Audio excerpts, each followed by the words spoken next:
घमंडी पत्नी। Hello friends, मैं ज्योति आप सभी का स्वागत करती हूँ अपने चैनल में। एक बार की बात है, जौनपुर नामक गांव में हीरा नाम का एक गरीब मछुआरा रहा करता था। वो मछलियाँ पकड़ने की तलाश में एक गांव से दूसरे गांव जाया करता था, ताकि पूरे दिन में उसके हाथ कुछ मछलियाँ आ सके, जिससे वह अपना और अपनी पत्नी का गुजारा कर सके। एक दिन उसकी पत्नी मीना तालाब से मटके में से जेठ फो पानी भरकर अपनी झोपड़ी में ले आती है। मीना, अरे आज तो मैं इतना थक गई, इतनी दूर से तालाब से पानी जो लाना होता है, मेरी तो कमर ही टूट जाती है। काश मेरे पास भी नौकर चाकर होते तो कितना अच्छा होता, मुझे कोई भी काम ना करना पड़ता, रानी की तरह राज करती। हाँ, लेकिन मेरा नसीब कहाँ, इस गरीबी में तो दम घुटने लगा है मेरा। हीरा, अरे भाग्यवान, आ गई तुम। मैं कब से तुम्हारी ही राह देख रहा था। देखो भाग्यवान, मैं मछली की तलाश में पास वाले गांव की नदी में जा रहा हूँ। तुम्हें तो पता है ही, अपने गांव की नदी में मछलियाँ बची ही नहीं है। मछलियाँ हाथ आए भी तो कैसे मीना। अरे हाँ हाँ, खूब जानती हूँ मैं तुम्हें। जाओ जाओ, लेकिन आज आज भी कोई मछली नहीं लाए ना तो देखना, तब बताऊंगी।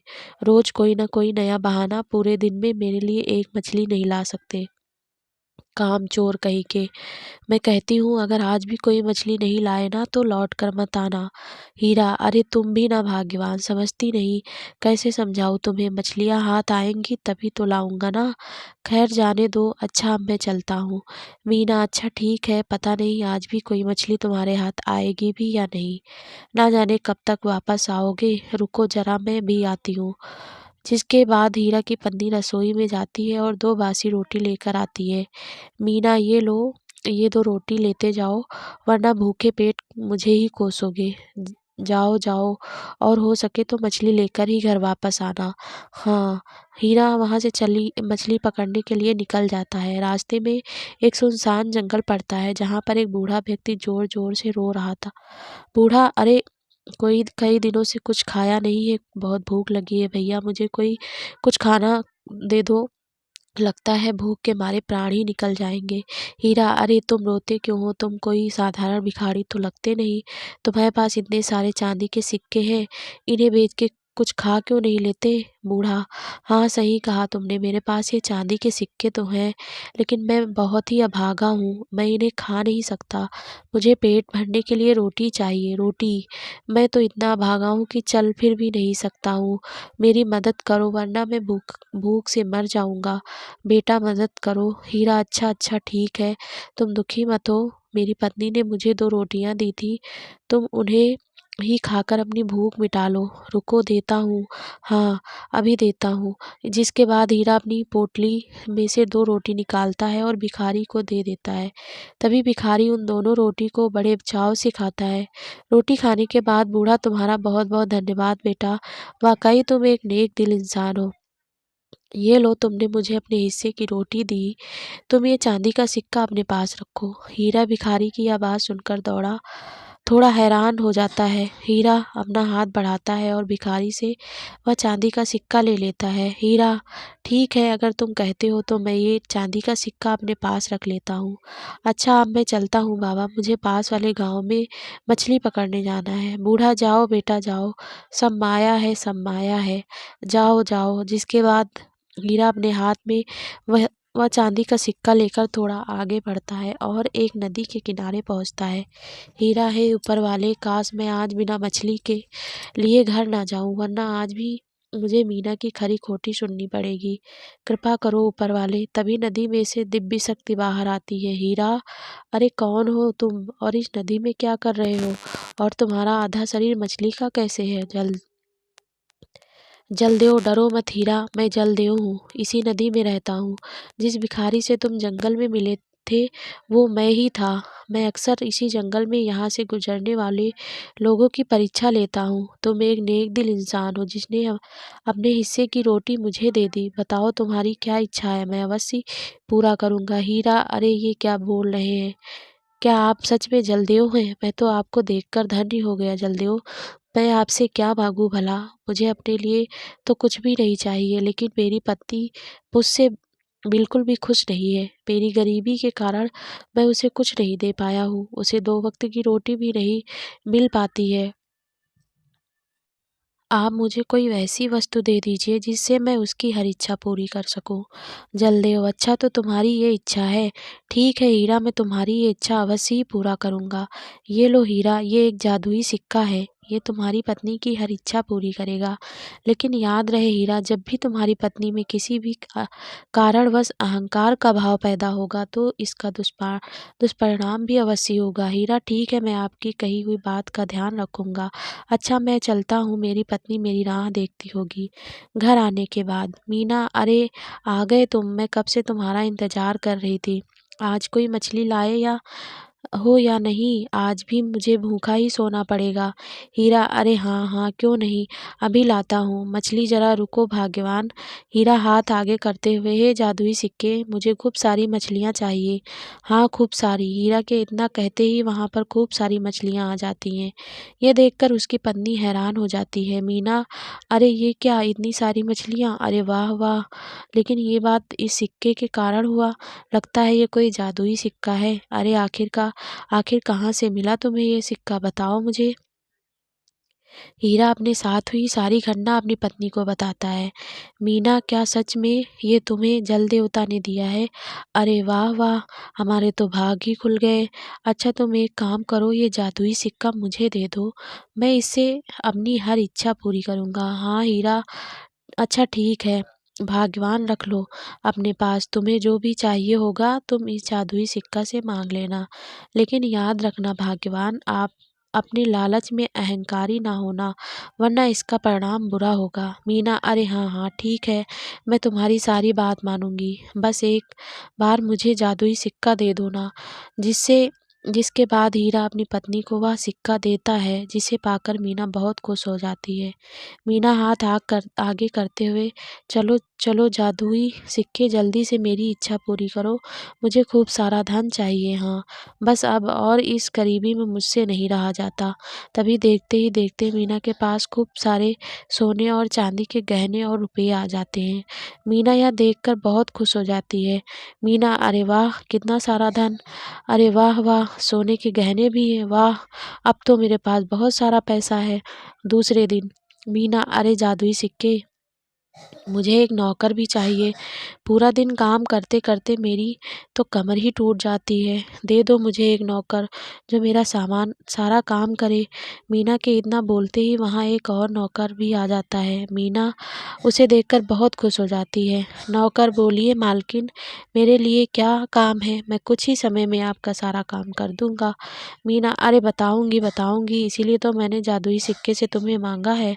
हाँ, मीना फटाफट नौकर को घर का सारा काम समझाती है। नौकर सारा काम सुनते ही जल्दी जल्दी करने लगता है। मीना शीशे में देखकर, कितनी सुंदर लग रही हूँ मैं, हाय हाय, कितनी सुंदर गहने हैं, वाह वाह, कितने अच्छे लग रहे हैं मुझ पर, लगेंगे क्यों नहीं, मैं हूँ इतनी सुंदर।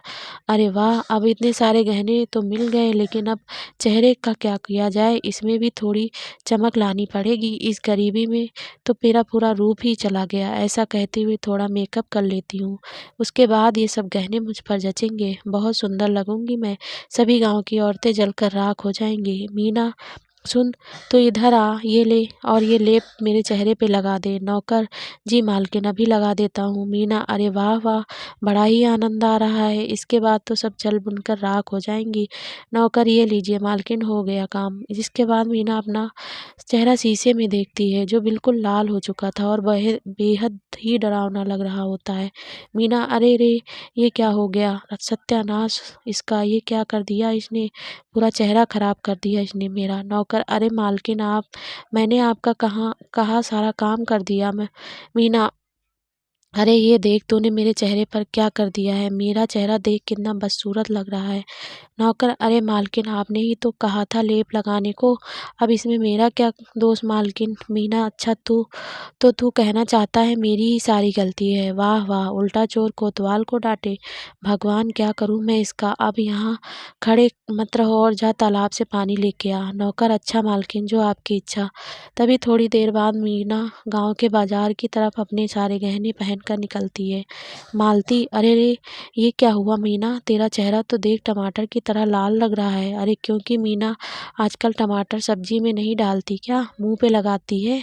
दूसरी औरत, इस मीना के तो दिन ही बदल गए मालती। हाँ बिल्कुल सही बोल रही है। ओ दीदी, जरा इसके गहने तो देखो। अरे वाह, इतने गहने, इतने तो पूरे गांव में किसी के पास नहीं है होंगे जितने ये पहन कर बैठी है। दूसरी औरत, अरे वाह रे मीना, आखिर कौन सी जादुई पुड़िया हाथ लग गई तेरे जो इतने गहने पहने हैं। क्या सच में कोई जादुई पुड़िया तो नहीं मिल गई तुझे।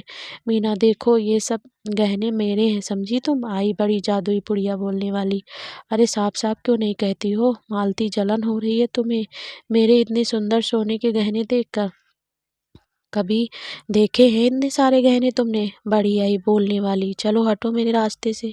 जिसके बाद मीना बड़ी गुस्से में आगे चलती है और दोनों औरतें उसे बड़ी हैरानी से देख रही होती हैं। मालती, अरे रे, लगता है गहनों का असर मीना के सर पर चढ़ गया है। दूसरी औरत, हाँ बहुत ही अहंकारी हो गई है।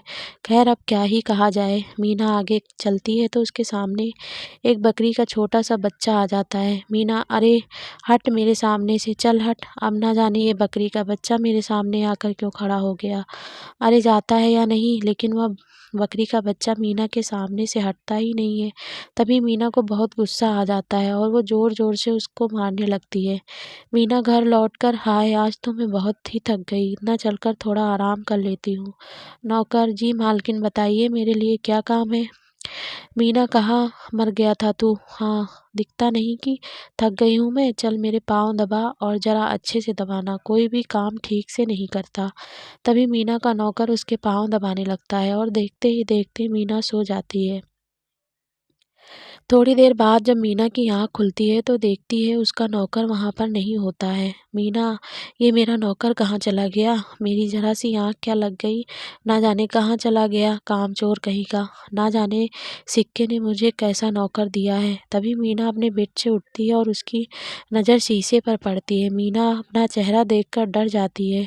अब मीना के चेहरे पर बकरी का चेहरा आ जाता है जो देखने में बहुत डरावना लग रहा होता है और मीना के सारे सोने चांदी के गहने भी गायब हो जाते हैं। तभी वहाँ पर हीरा आता है और मीना का यह रूप देखकर हैरान हो जाता है। हीरा, अरे भाग्यवान, ये क्या हुआ और तुम्हारा चेहरा एक बकरी के चेहरे में कैसे बदल गया।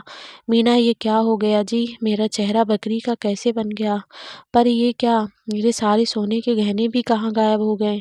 ये क्या हो गया, मेरी तो कुछ समझ में नहीं आ रहा। ये सब मेरे साथ हो क्या रहा है। हीरा, अरे कहीं जलदेव का कहा सच तो नहीं हो गया। अरे भाग्यवान, हमें जलदेव के पास जाना होगा। चलो अब देर हो गई तो लेने के देने पड़ जाएंगे। आप जलदेव ही हमारी सहायता कर सकते हैं। हीरा नदी किनारे जाता है और जोर जोर से जलदेव को आवाज़ लगाने लगता है।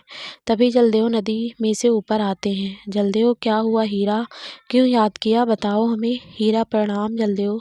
ये देखिए मेरी पत्नी का को क्या हो गया है, इसका चेहरा तो बकरी का बन गया है। देखिए कितना डरावना लग रहा है। अब हम क्या करेंगे जलदेव। जलदेव, हीरा, ये जो कुछ भी हुआ है तुम्हारी पत्नी के अहंकार की वजह से हुआ है। तुम्हारी पत्नी ने एक बकरी के बच्चे को बिना बात के बहुत मारा। उस मासूम जानवर का कोई दोष नहीं था। तुम्हारी पत्नी ने ये अपने अहंकार के कारण किया, जिसके फलस्वरूप ही तुम्हारी पत्नी की ये दशा हुई है। मैंने तुम्हें पहले ही बताया था कि उस चांदी के सिक्के से तुम्हारी पत्नी जो भी मांगेगी उसे अवश्य मिलेगा। लेकिन जब तुम्हारी पत्नी में अहंकार आ जाएगा तो इसका दुष्परिणाम भी अवश्य ही होगा। और उस सिक्के की जादुई आत्मा ने ही तुम्हारी पत्नी को ये श्राप दिया है, जिससे बचने का कोई उपाय नहीं है। हीरा, अब तुम्हारी पत्नी को इसी जानवर के आधे रूप में रहना होगा। तभी मीना जोर जोर से रोने लगती है। मीना रोते हुए, ये मैंने क्या कर दिया, मेरी इस दशा की मैं ही दोषी हूँ। अपने अहंकार बस में मैं अपना ही सर्वनाश कर बैठी। मुझे उसके साथ ये सब नहीं करना चाहिए था। तो दोस्तों, ये कहानी आप सभी को कैसी लगी प्लीज़ कमेंट करके ज़रूर बताना। और घमंड इंसान का नाश कर देता है, ये सीखने को मिलता है इस कहानी से। तो फ्रेंड्स, ऐसे ही कहानियों के लिए हमारे चैनल को जब ज़रूर सब्सक्राइब